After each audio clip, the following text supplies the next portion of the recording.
Yes. Ready, Madam Chair?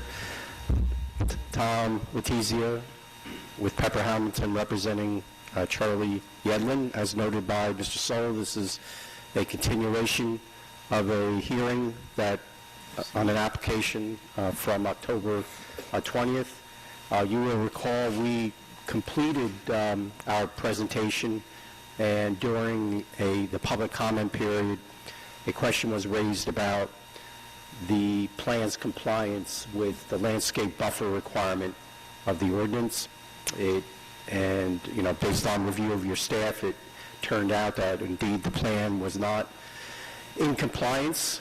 The board granted us a continuance so we could review the situation and meet with residents of Orchard Lane in order to work out a solution to the buffer requirement. And as noted by Mr. Solo and as shown on the site plan documents that we've submitted, Mr. Yedlin is proposing what essentially is a 50-foot buffer, but with a little bit of a variation. That is, 40 feet of the buffer will be on his side of the property, and then a 10-foot strip will be on the homeowner association property within their common open space, which already has some treat areas, and it will become an enhanced buffer.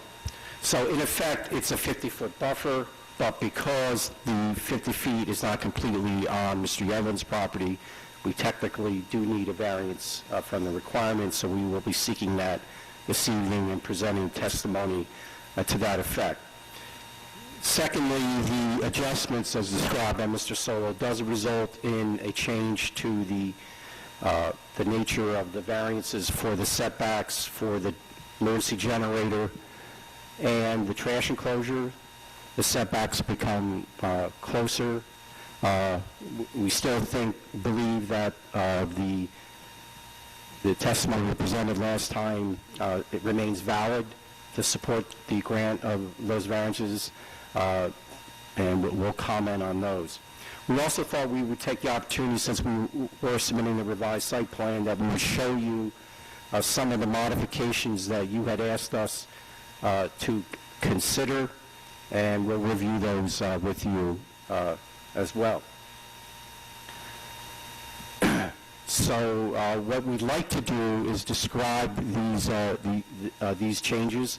We feel comfortable that these changes can be implemented, engineered properly without any further material changes. I do not think we'll have to return to you for further approvals.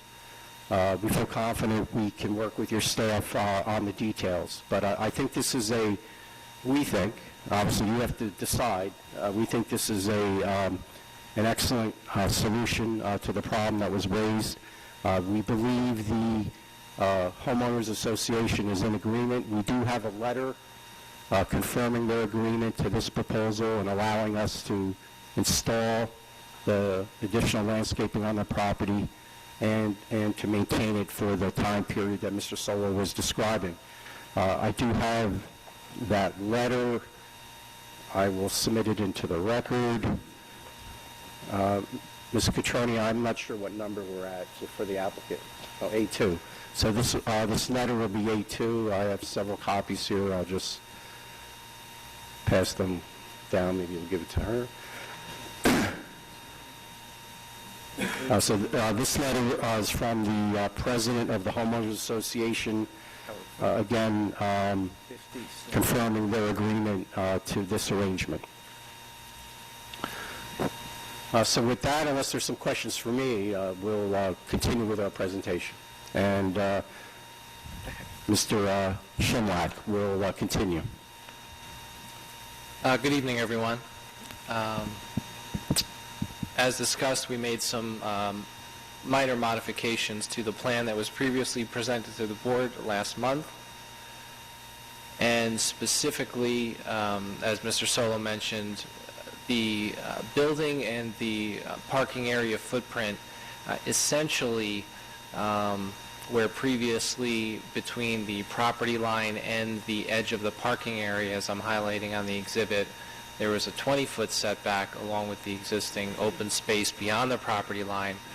We've shifted that another 20 feet to effectively provide a distance on property of 40 feet for a landscape screen buffer, as well as the additional 10 feet that would incorporate the existing vegetated area on the Old Orchard property, which would also be supplemented with evergreen plantings throughout that 50-foot wide area, and would provide a benefit here because the landscape plantings can basically take advantage of a portion of that existing buffer that exists on Old Orchard, and that would be supplemented within that 10 feet as well as beyond the limits of that 10-foot strip.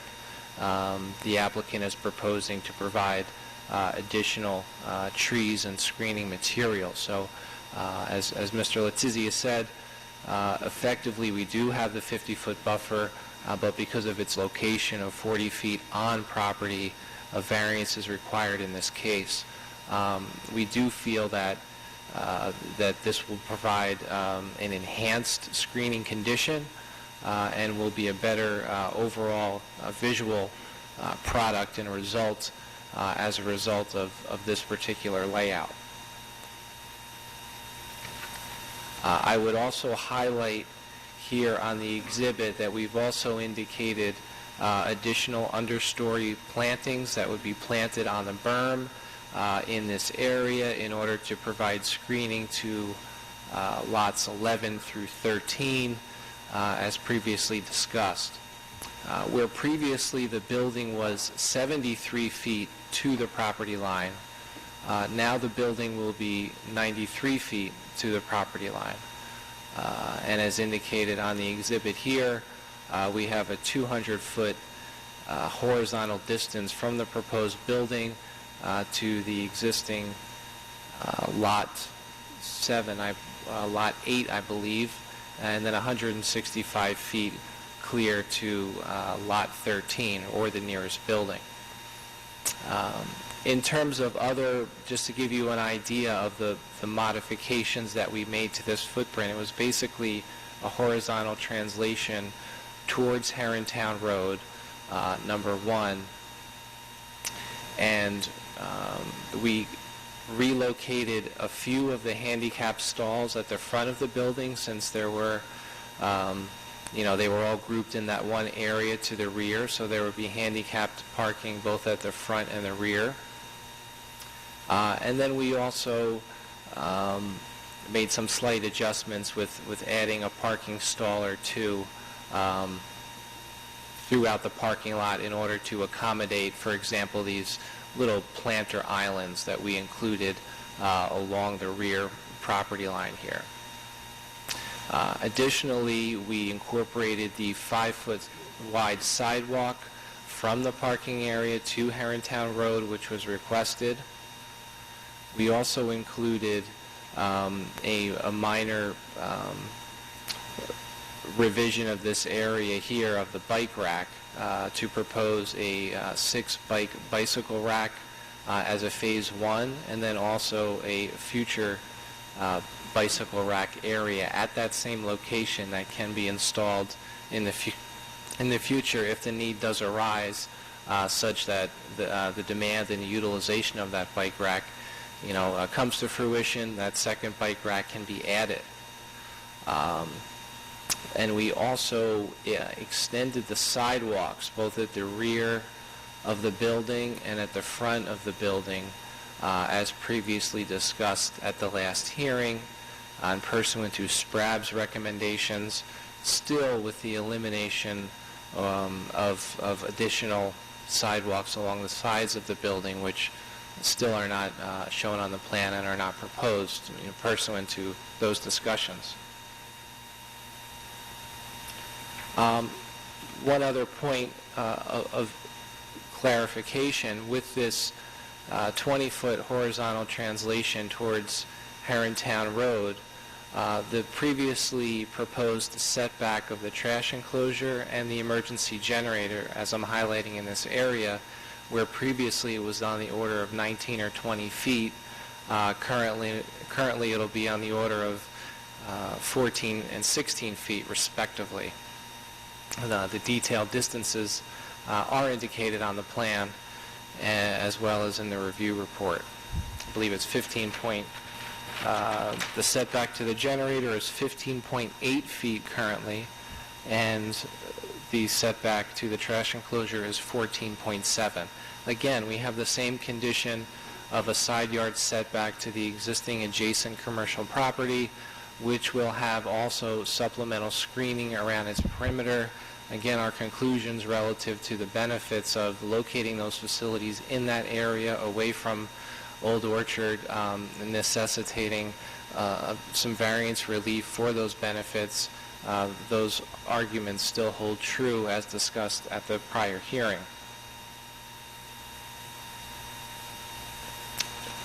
Just see in terms of any other items here relative to the revised plan. I think that basically summarizes the plan changes. Largely, the same building size again, and the parking lot basically the same size. The grading will predominantly be at generally the same elevation.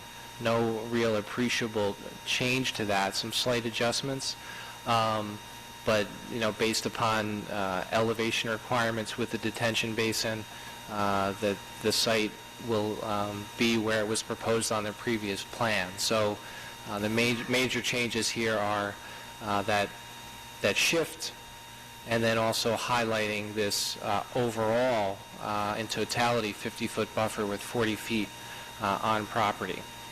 So in terms of the variance specifically for that 40-foot wide buffer on property, it's at least our view that this buffer arrangement will provide a more dense and effective landscape buffer, since the new landscape buffer trees will supplement the existing buffer trees that currently exist on the Old Orchard property.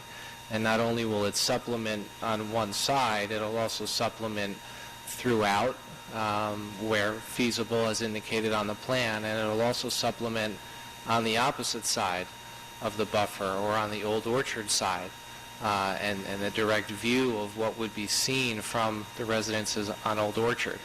So we see that is the main benefit here. It'll also improve increased screening to a degree to the residences, because the proposed buffer trees would be located in closer proximity to the residential buildings. And when you have that condition, it tends to provide more screening, especially when the trees are at a less mature height. The closer they are to the residential buildings or the point of view, the greater the degree of screening, and we see that as a benefit as well with incorporation of this buffer in this configuration. So effectively, we feel that we do provide and satisfy the intent of the ordinance with the 50 feet, noting that this is an open space easement area anyway, to satisfy the overall intent of the ordinance. In terms of the positive criteria, we think several purposes of zoning are supported in this case, most specifically to promote a desirable visual environment through creative development techniques and good civic design arrangements. And then also in terms of the general welfare, or the welfare of the viewscape of the neighborhood and the neighboring property, to encourage municipal action to guide appropriate use or development of all lands in the state in a manner which would promote public health, safety, morals, and in this case, again, general welfare. In terms of the negative criteria relative to negative impacts associated with this particular overlap of 10 feet, we don't see any substantial negative impacts from this. 10 feet is a minor amount. Certainly the benefits will far outweigh, in our view, any perceived detriment in this case. And already this is an open space easement area, or common open space that has existing buffer plantings in it, and it's used for the same purpose, but will be augmented and supplemented in order to be improved. So from that perspective, we feel that the negative criteria is also satisfied, and then there would not be a substantial detriment to the public good or a substantial impairment of the zone plan for this particular component of relief.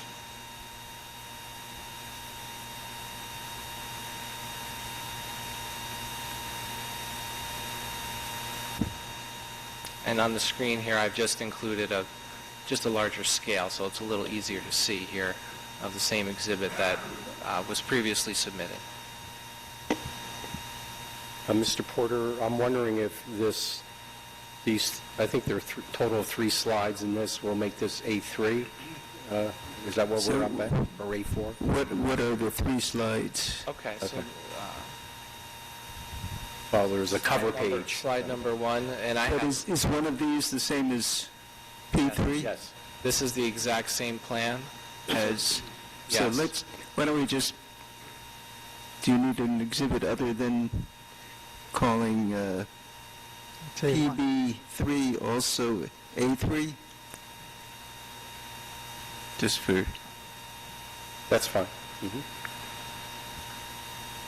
And then the second slide is the same exact rendering, just a little bit larger so that everybody can see it. So it's the this is same the exact substance. same thing. It is, yeah. so let's just go with Okay. marking that fine. as the exhibit. All right, and then we have, any questions for Mr. Shaw? I generally don't have a problem with the approach of the joint buffer, if you want to call it that. I have 2 very specific comments. One is that I think the sense of this board last time we met was that we wanted to see the sidewalks on the 2 sides of the building, despite the fact that SRAB had recommended against it. We were concerned about the safety of it. Well, I did. Yeah, I mean, to the extent the board dealt with it by a straw poll, it was not to have the other 2. But it's still an issue. It hadn't been decided. Okay. In that case, I'm still in favor of having the sidewalks on the ends of the building. I think that it does improve the safety for the pedestrians going from their cars to the entrance. And the other comment is that there was an alternative that was shown last time that moved the bicycle parking closer to the entry than where it's shown currently and was in the original submitted plan. There was an option that was shown with it closer to the rear entry. And I think that that's a valuable improvement, and I think that there's no problem with just widening one of your green islands there that's close to the rear entry and putting one of the parking spaces over where the bike parking is currently. You can essentially just swap one for the other and get the bike parking close to the entry, and I think that would be preferable.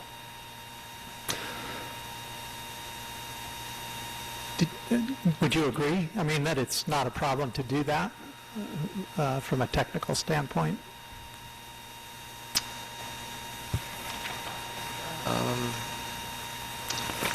Yeah, I'm just thinking about the width of that area, so the We've already got 10 feet of bike green. area is a little bit wider than a parking stall, but if it's incorporated with one of those islands, we should have enough width to do that. So, Exactly. yeah. So move one parking space. Okay. But it's still on the other side of the drive? Yeah, it's still on the other side of the driveway, but it's a lot closer to the door, so.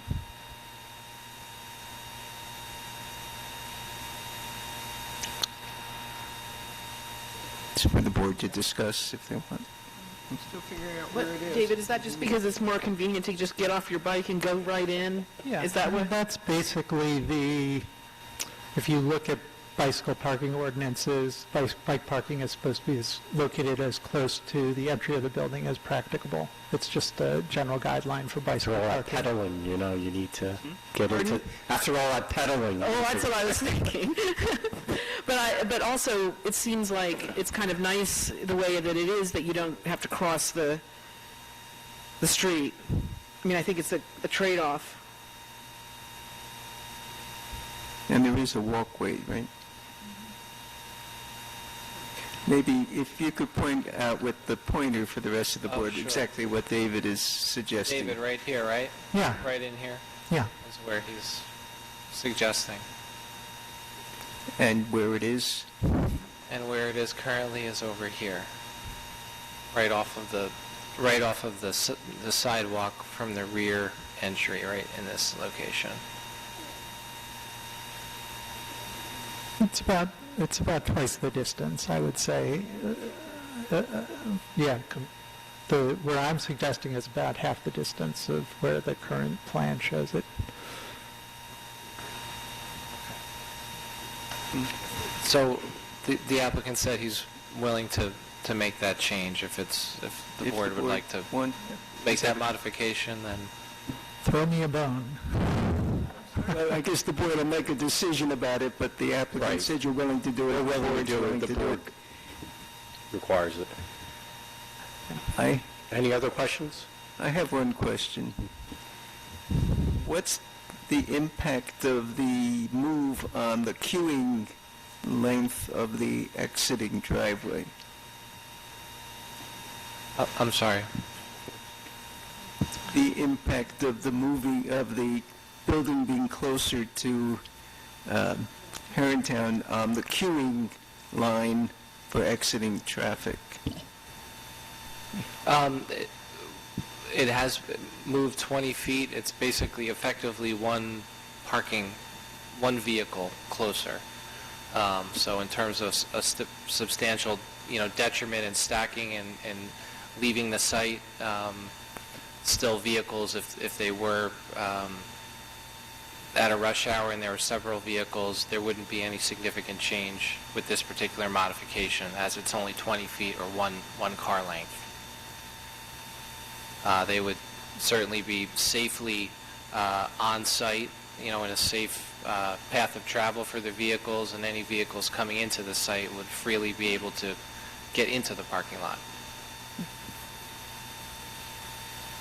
Okay, are there other questions, anyone? No? Madam Chair, we just have one brief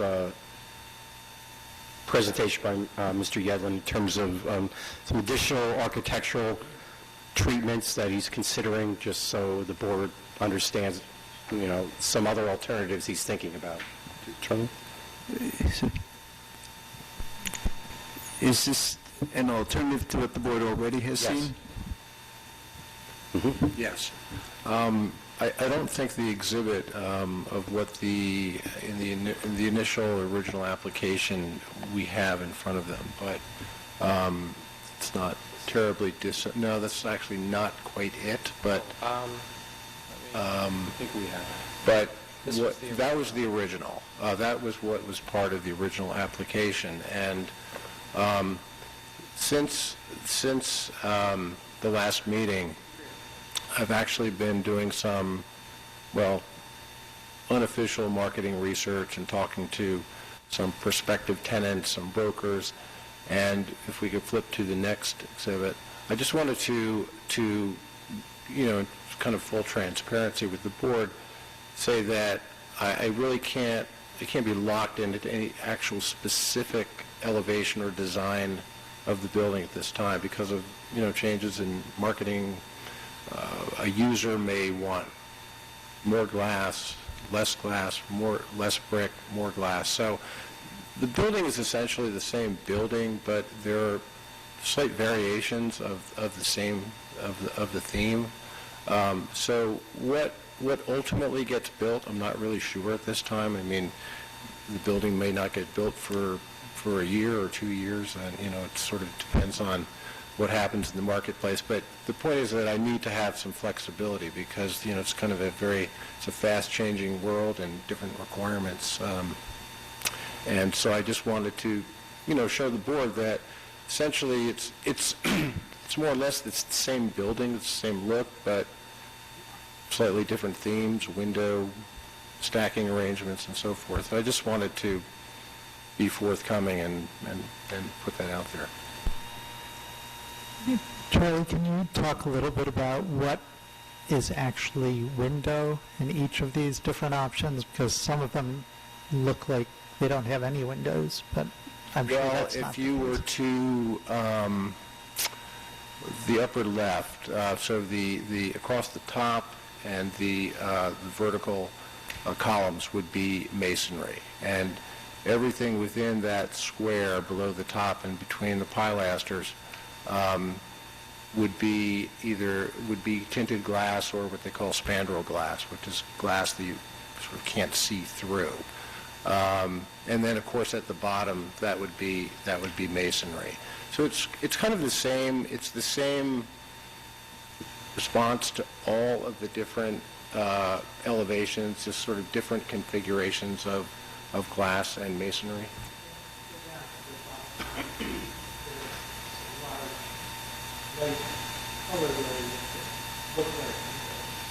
Right. Sort of.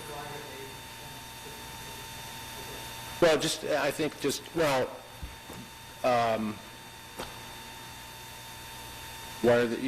there might be different tints of the glass, different colorations.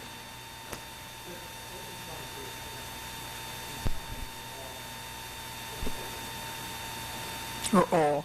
With no window. Yeah, I thought it looked like no windows also. Like an Apple store or something like that? No, I don't think so. These are all just iterations of the facade treatment that...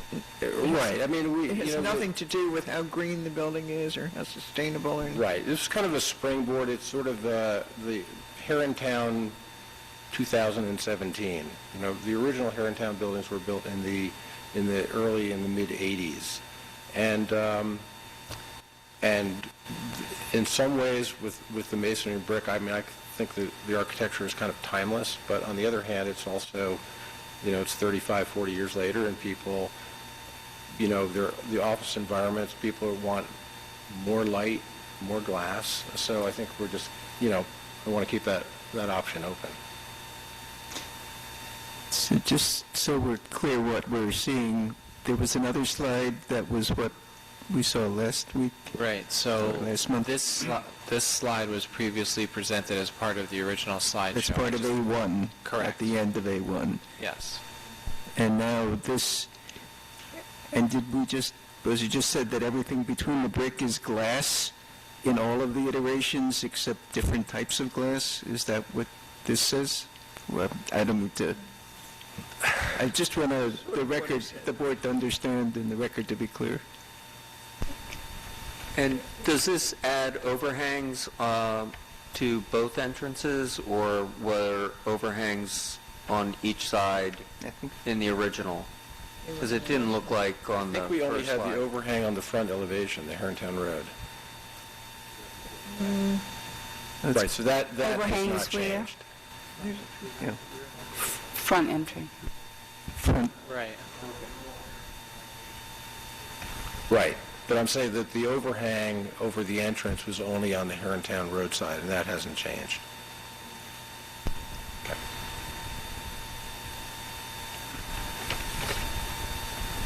Where's the answer to it's all glass? Could be. It could be. Right.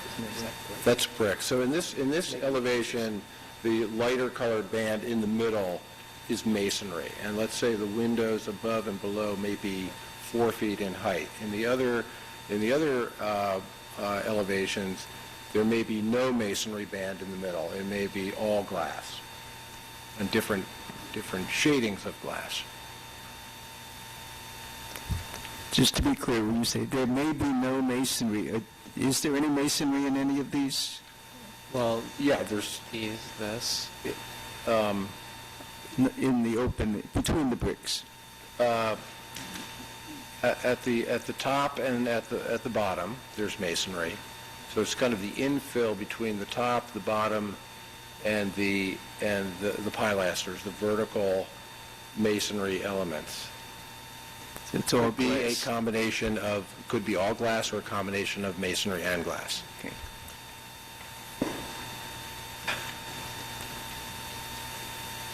Got that out. So the gray is masonry? What's that? The gray areas are masonry? It could be.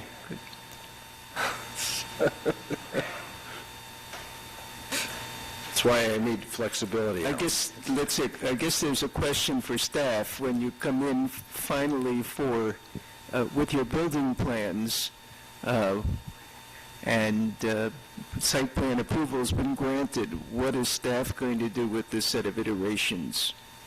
Just so you know at that point that I think what the applicant is looking for is for the board to give him some flexibility in terms of the design, and it'll be a thematic, for lack of a better word, of one of these or the original ones. It was different enough, and when Mr. Yedlin came in with his plan, he said, I may want to change a little bit how it looks. And I said, well, you should share that with the board so that they understand, and if they want to grant you the ability to make some flexibility. That's, I thought, what he was asking for, so that it may be something very similar to one of these or a little bit different, but to let you know it's not going to be exactly what was submitted on October 20th. Staff doesn't really have a problem if the board grants that. If you didn't and you said, no, it has to be that, we keep these plans forever. When he comes in for a building permit, we're going to pull the elevation and say, hey, wait a minute, this doesn't look like what you told us you were going to build. And we've done that in some cases. so we call this A4?